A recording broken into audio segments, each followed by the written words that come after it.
Hey everybody, this is Tanner Steed. Welcome back to the studio.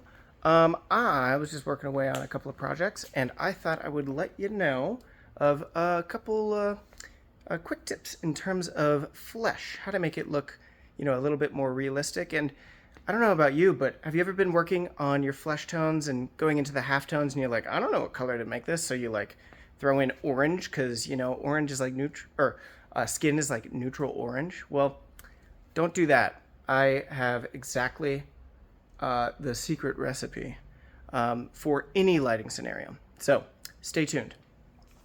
So I've been working on a couple of projects. I've got this little color study going. It's going to be on a larger canvas. I was actually struggling on the larger piece, so I put it on the wall, took a pause, and I'm starting over. And I needed something for a 12 by 12 show that's coming up.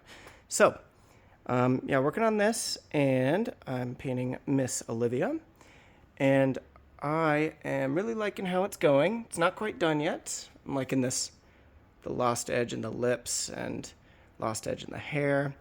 I think it's pretty cool. It's getting pretty darn close. I'm not doing too much more to it. I'm going to be adjusting the gauge. What am I trying to say? The exposure, so that you guys can see this a little bit better.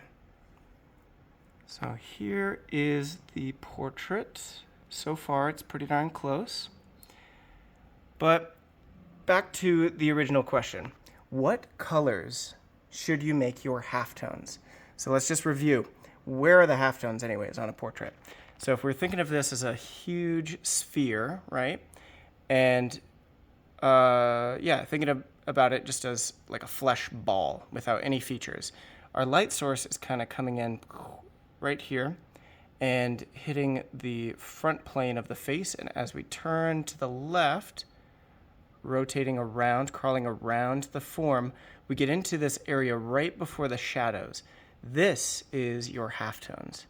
Okay, so in this area, I know you're probably calling out to the screen like, oh, obviously it's like green there. So, all right, we can end the video. No, just wait. There's more to it. There's much more to it. So regardless of the light source, you're going to be turning the form and transitioning.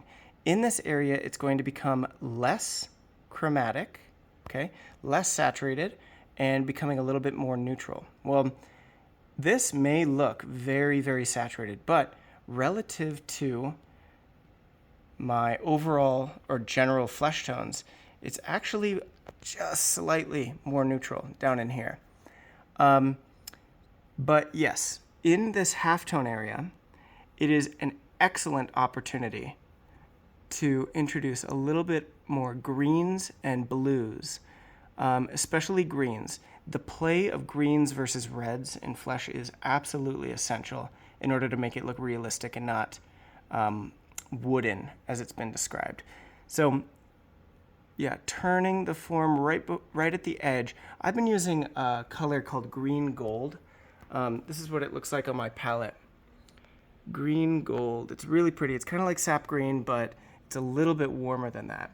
And painting it right along here, kind of semi-transparently, as you're turning into that core shadow. So not only do you need greens in your halftones, but it's really, really nice. Okay, are you ready for it? This one's really important.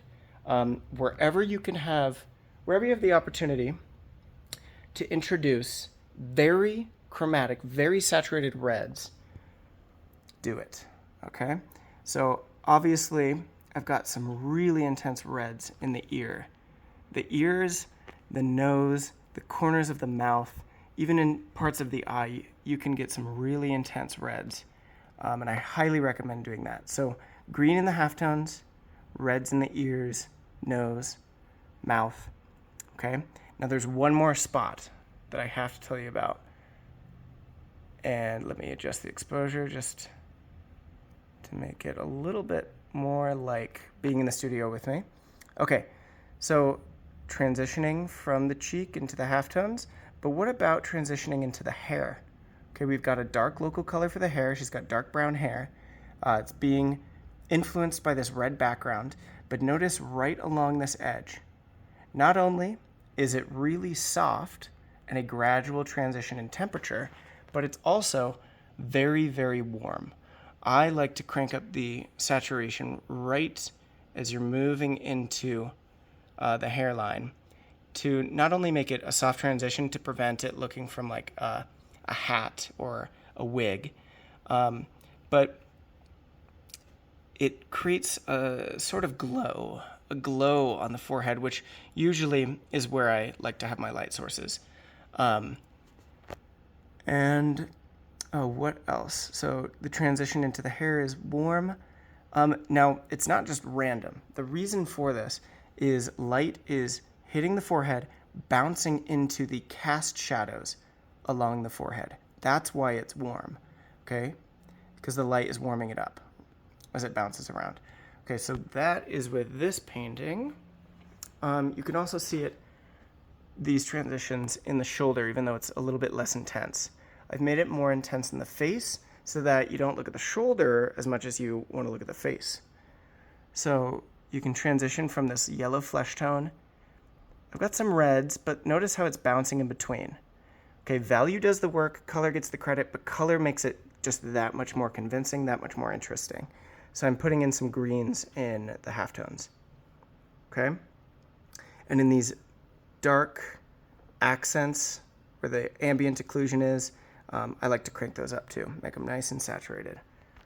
Okay, so before I get to this one, I just want to point out this book, Fantin Latour. Let's look at how he was doing it. If we look in here, oh my gosh, look, it goes yellow. We got red in the cheek, and in this halftone area, what color is it? It's green. It's not random. I love this painting. Let's see, it's called Reading. This book is just excellent. I've had it out because it's been inspiring me on this next project, the little color study. So this is totally different lighting, but check it out. I've got the same rules applying. In these halftones, I'm transitioning to green, and up by the hairline, it's getting really warm. Now, my camera is kind of boosting the saturation a little bit. It's a little bit more subdued, but maybe that'll make it a little bit clearer for you. That's closer to how it actually looks. Okay, also, notice behind the ear, I have a sliver of a warm purpley color. Well, that is the equivalent of the reds in the ear here and in the nose. You want to find as many opportunities to play those greens and reds off of each other. They bounce back and forth and look really, really nice. And if you look in the skirt, I'm actually doing something very, very similar. If I change the exposure, even though this isn't flesh, look, I'm doing the same thing. It goes light, and in this kind of halftone region before it reaches the shadows on the right side, I'm turning it more green. Okay, and this is a work in progress, so it's going to change a little bit. But I'm really liking where it's going, and yeah, I thought I would share. So, hope you enjoyed that. Thanks for watching. Make sure to like it and subscribe to this channel. I'm going to be coming out with more quick tips and maybe some longer format videos. I just got this awesome extension arm for my easel, so I'll show you. Check that out. So I'm going to be doing some live demos. I also teach online on Fridays, like 9, 10 o'clock Mountain Standard Time. I'm in Denver, Colorado. So yeah, thanks for stopping by. Hope you enjoyed. See you in the next one. Bye.